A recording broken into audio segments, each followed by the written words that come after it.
Getting impatient? Then this video is for you. Whether we're waiting for our crush to send us a message or we are frustrated with a difficult project at work, there are many situations when things aren't just going our way and we wished we could change things immediately. Impatience is a natural reaction. While striving for a fast solution is not always bad, being impatient can impact our life in many negative ways. Not only does it potentially cause you a lot of stress, frustration, and irritation, it also makes you less productive, leads you to poor decision making, harms your relationships, and decreases your motivation. Other people's perception of us changes too. Impatient people are often seen as arrogant, insensitive, and impulsive. In short, impatience is a trait that does nothing good for you. Before we can change our behavior, it is important to see the signs of impatience so that you can gain awareness when it occurs. We can identify 6 behaviors that can indicate that you are feeling impatient. First of all, take a look at your breathing. Short breaths indicate that you are under stress. Then observe your hands and legs. Do you have restless feet? Are your fingers fidgeting with an object or your hands clenching together? Think about what makes you move in that moment. When you get impatient, you automatically get more irritated because something isn't going right. Observe your reaction to other people. Do they perceive you as angry or annoyed? When you get frustrated because of impatience, it can also affect your confidence. You can get nervous or anxious whether things will work out in time or at all. Look at your level of confidence in that situation. What also may happen is that you tend to rush everything, your thoughts, your tasks, your actions, and that leads to quick decisions, which you haven't really thought through. Take a pause and rethink whether an action was taken impulsively or intentionally. If you have identified the symptoms of impatience, the next step is to find the true cause, the trigger. We all have them. It could be anything, a specific situation, a person, or even just a phrase that someone said.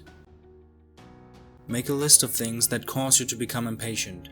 Think back on any recent situation and write them down, from traffic jams to your partner's unwashed dishes.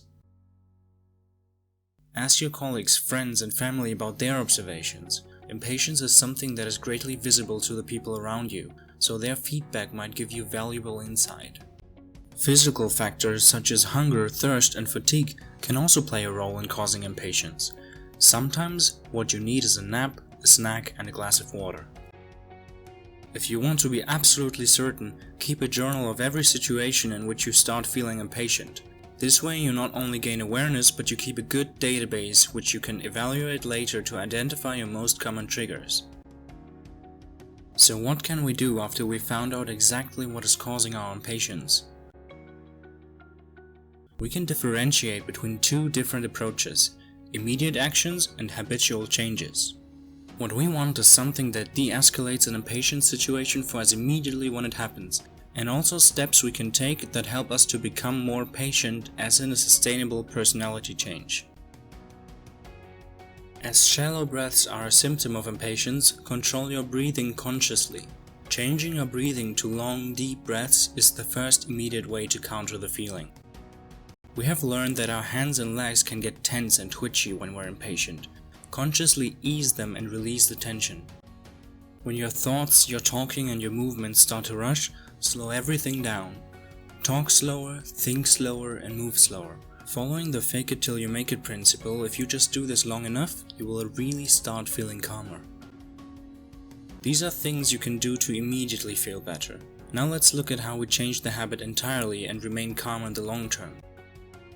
Practice assessing the situation in an objective and rational way.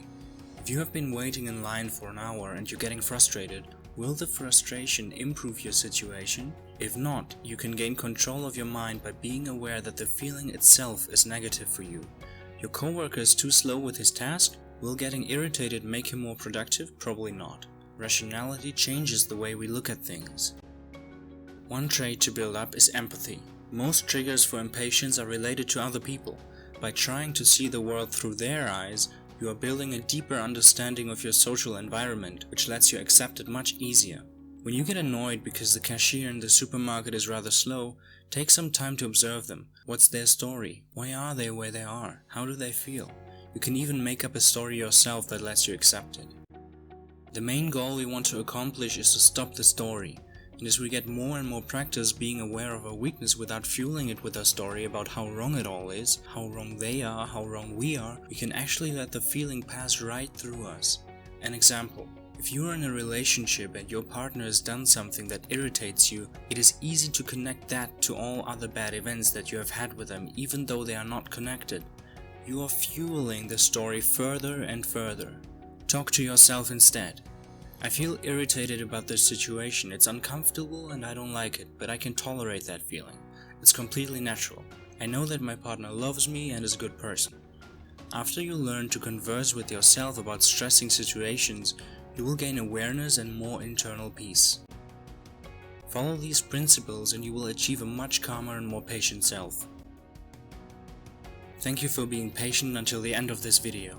For more content dedicated to improvement, subscribe to this channel. Stay valorous.